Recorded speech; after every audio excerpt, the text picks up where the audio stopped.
बिस्मिल्लाहिर्रहमानिर्रहीम। बच्चों, आप लोगों को मैं एक बच्चे की जो बहुत अच्छा था लेकिन वो बुरा बन गया सबसे ज़्यादा। और वो क्या बुरा बना? चोरी करने लगा। वो चोर नहीं था मगर चोरी करना शुरू कर दिया। तुम लोग तो वो एक बच्चा स्कूल जाता था, तो एक दिन स्कूल में टेबल के नीचे पड़ी हुई एक पेंसिल मिली। उसने पेंसिल को उठा लिया। अभी पेंसिल कोई भी चीज तुम्हें पड़ी मिलेगी तो क्या करोगे? पूछोगे भाई किसका है, उसको दे देना है ना, ये करोगे ना? बोलो हाँ। लेकिन उसने ऐसा नहीं किया। उसने पेंसिल उठा लिया, घर पे लेके आ गया। जैसे हर बच्चों की आदत होती है कि जो भी चीज कहीं मिलती है तो लाके अपने माँ को दिखाते हैं। बच्चे ने कहा कि माँ हमको ये पेंसिल मिली। तो माँ ने कहा ठीक है रख लो, तुम्हें काम आएगी। तो उसने रख लिया। बाद में उसको शॉर्पनर मिलता है, रबर मिलता है, इरेजर मिलता है। माँ को देखा, माँ हमें आज ये मिला। तो माँ कहती रख लो, काम आएगी। फिर उसको कभी बुक उठा के लेके आता, कहीं टेबल से कुछ लेके आता। माँ को देखा, माँ आज हमको ये मिला। तो माँ कहते रख लो, तुम्हें काम आएगा। ऐसा करते करते अब उसका पढ़ाई की तरफ ध्यान हटने लगा और पढ़ी हुई चीज़ों पर ध्यान जाने लगा कि कहाँ भी क्या चीज़ पड़ी हुई है। तो बहुत से बच्चे टेबल पर रख के बाथरूम जाते हैं, पानी पीने जाते हैं, जरूरत के कहीं भी जाते हैं, उठा कर रख लेता था। अब उसको धीरे धीरे छुपाने की आदत पड़ गई। अब वो पढ़ने में उसका ध्यान नहीं लगने लगा। अब वो याद नहीं होता उसको तो पनिश भी किया जाता, तो उसका दिल उठता। फिर वो नागा भी करने लगा, स्कूल से गायब रहने लगा। धीरे क्या करता तो कहीं से कुछ सामान उठा के लेके आता, कभी कुछ सामान लेके आता। अब वो ढूंढने लगा और जो भी लाता माँ को माँ हमें ये चीज़ मिली है, कह रहा तो तुम्हें काम आएगा। यहाँ तक करते करते वो बड़ा हो गया और बड़ा होते साथ ही वो बड़ा चोर भी बन गया। अब वो बाहर से चीज़ें उठा के लाने लगे, कहीं पंखा ये वो चीज़ जो भी मिलता चोरी करने लगा। इतना करते तो बड़ा हो गया, जवान हो गया वो। और इत्तेफाक की किस्मत उसका साथ दे रहा था, कभी पकड़ा नहीं गया कहीं पर, ना उसकी किसी ने शिकायत की। लेकिन क्या है, कहते हैं ना तो 100 दिन का चोर एक दिन तो पकड़ा ही जाता है। तो चोरी करते करते वो पॉकेट मार बन गया। उसने फिर उसमें भी कामयाबी हासिल करी, नहीं पकड़ा गया। उसकी हिम्मत बढ़ती चली गई। वो ये जानते ही नहीं कि पकड़ा भी जाता, मैं कभी पकड़ा भी जाऊंगा। इस तरह फिर उसने एक पुलिस वाले को ही पॉकेट मार लिया और वो सादे वर्दी में था। पुलिस ने पकड़ लिया उसको, तुमने चोरी किया? हाँ मैंने चोरी की। अब वो कानूनी तौर पर वो मुझे उसके सामने हो गया, वो पुलिस वाला था ही। पकड़ के ले गया काजी के पास। वहाँ का कानून यह था, इस्लामी कानून था। वहाँ ये था कि चोर को चोरी करते जब पकड़ा जाए तो उसके हाथ काट दिए जाए, जैसा कुरान रूप में है। तो उसके काजी ने हाथ काटने का ऐलान कर दिया और वो पुलिस की गिरफ्त में था। जब ये फैसला आ गया और उसको सुना दिया गया कि तुम्हारे हाथ काटे जाएंगे, तुम रगे हाथ चोरी करते पकड़े गए। तो आखिरी ख्वाहिश तुम्हारी कुछ? तो उसने कहा हाँ मेरी आखिरी ख्वाहिश है। तो क्या है तुम्हारी आखिरी ख्वाहिश? कि मैं माँ से मिलना चाहता हूँ। तो ठीक है, उसकी माँ को बुलवाया गया। माँ को जाकर कहा कि तुम्हारा बेटा चोरी करते पकड़ा गया है और उसको सज़ा मिलने वाली है, तो बेटे ने आपको बुलाया है। तो माँ के चेहरे पर कुछ फर्क नहीं आया, क्योंकि चोरी का मार खाकर उसकी भी आदत हो चुकी थी। तो उसको भी चोर का जो चोरी का मार खाते थे उसका भी जो शर्म हया सब खत्म हो चुका था, डर खौफ सब खत्म हो चुका था, एहसास जो कमतरी होती वो सब मर चुका था। तो जब उसको पता चला कि तुम्हारे बेटे को चोरी करने पे उसके हाथ काटने की सजा मिलने वाली है, तो उसके माँ पे कुछ फर्क नहीं पड़ा, कुछ ध्यान पे लिया ही नहीं इसने।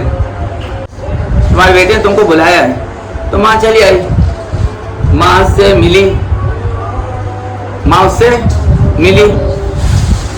बेटे ने कहा आज मेरे हाथ काटे जाने वाले, तो उसको कोई असर ही नहीं हो रहा। खैर, तो बेटे ने क्या किया, चाकू मंगाई। चाकू मंगाने के बाद उसने माँ की नाक काट दी। क्या किया उसने? बेटे ने अपनी माँ की नाक काट दी। तो पुलिस वाले ने कहा कि तुमने ऐसा क्यों किया। तो बेटे को समझ में आ गई बात। उसने कहा कि आज मैं जो बड़ा चोर बना हूं ये माँ की वजह से। तो उन्होंने कहा, माँ ने कहा था चोरी करने के लिए। माँ ने कभी नहीं कहा चोरी करने के लिए, लेकिन कभी मना भी नहीं किया। तो जब मैं पहली मर्तबा स्कूल से पेंसिल लाया था और मैंने कहा, माँ मुझे ये पेंसिल मिली है, तो माँ ने कहा रख तो काम आएगी। और कभी उसने मना नहीं किया। मैंने हमेशा देखा है चोरी का माल देखा, कभी मना नहीं किया, रखो काम आएगा। इससे करते करते मैं ये काम करने लग गया। अगर उस वक्त ये कह देती कि ये बेटा गलत है, जिसका सामान गिरा है वो ढूंढता होगा, तो अगर तुम उसको नहीं जानते किसका है तो सामान वहीं पे रख दो और मुझे एक लाफा मारती कि आइंदा बाहर की कोई भी चीज़ नहीं लाना, किसी के विचार किन चीज़ों नहीं लाना। अगर वो मारती, मना करती, तो शायद मैं यहाँ तक नहीं पहुँचता। तो आज मैं बड़ा चोर बन गया हूँ और चोरी करने पे मेरे हाथ काटे जा रहे हैं, तो लोग, मेरे दोस्त, मेरे साथी क्या कहेंगे, मजाक उड़ाएंगे, चोर कह के पुकारेंगे। बहुत जगह टुंडे हाथ तो क्या बोलते, टुंडा बोलते हैं जिसके हाथ काटे जाते हैं, क्या नाम से लोग पुकारेंगे। तो जब मैं लोगों का मजाक बन जाऊंगा और शर्मिंदा रहूंगा सबके सामने, किसी को दिखाने के लायक नहीं रह जाऊंगा कि माँ मैंने इसकी नाक काट दी, कि नाक कटी कौन है, ये चोर की माँ। जब मैं बुरा कहला जाऊँ तो मेरी माँ भी इसमें शामिल है पूरी तरह हकदार सजा की। तो मैंने हाथ नाक इसलिए काट दिए तो जब मैं चोर कहा जाऊंगा लोग सामने, तो ये भी चोर की माँ के नाम से पुकारी जाएगी। अब ये बताइए आप लोग कि यह फैसला लड़के का कैसा था, सही था या गलत था? पुलिस वाले ने जो फैसला किया लड़के के बारे में हाथ काटने का, उनका इस्लामी कानून वहाँ पे सही फैसला था उनका। लड़के ने अपने माँ के बारे में जो फैसला किया, माँ के साथ जो फैसला किया, ये सही था? बिल्कुल सही फैसला था बेटे का। हालांकि गलत तो माँ की नहीं काटना चाहिए, लेकिन सजा के हकदार तो दोनों ही है ना। तो माँ को पुलिस वाला सजा तो नहीं दे सकता, लेकिन उसके बेटे ने सजा चुन लिया अपनी माँ के लिए कि जब मैं चोर कहलाऊंगा तो तुम भी चोर की माँ कहलाओगी।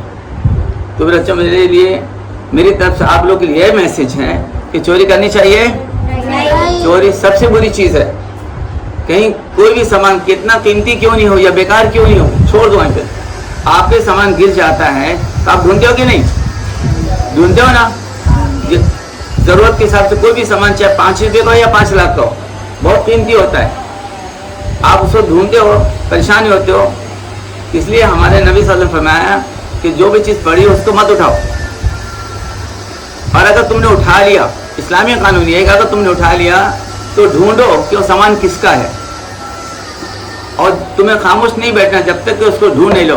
और उसके 1 साल तक ढूंढने का हुक्म है। तो 1 साल ढूंढना बहुत मुश्किल का काम है। ढूंढना बहुत बड़ा मुश्किल काम है। आसान है? बहुत मुश्किल काम। कैसे ढूंढेगा?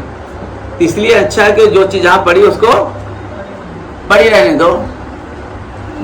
उसका जिसका गिरा है वो ढूंढता हुआ आ रहा होगा, अपना समझ ले जाएगा। तो चोरी क्या चीज़ है? बुरी चीज़। और चोरी के सामान में बरकत नहीं होती है। अगर तुमने चोरी का सामान अपने हलाल कमाई में मिला दिया तो सब गंदा हो जाएगा। जैसे कि एक गिलास में साफ पानी है, उसमें गंदा पानी मिला दो तो वो गिलास का पानी पीने का काबिल रहेगा? नहीं रहेगा, सब गंदा हो जाएगा। इस तरह से आपने चोरी का एक सामान भी हलाल के सामान में जोड़ दिया तो सारा सामान गंदा हो जाएगा। इसलिए चोरी से बचनी चाहिए, परहेज करना चाहिए और ऐसे लोगों के साथ हमें नहीं रहना चाहिए।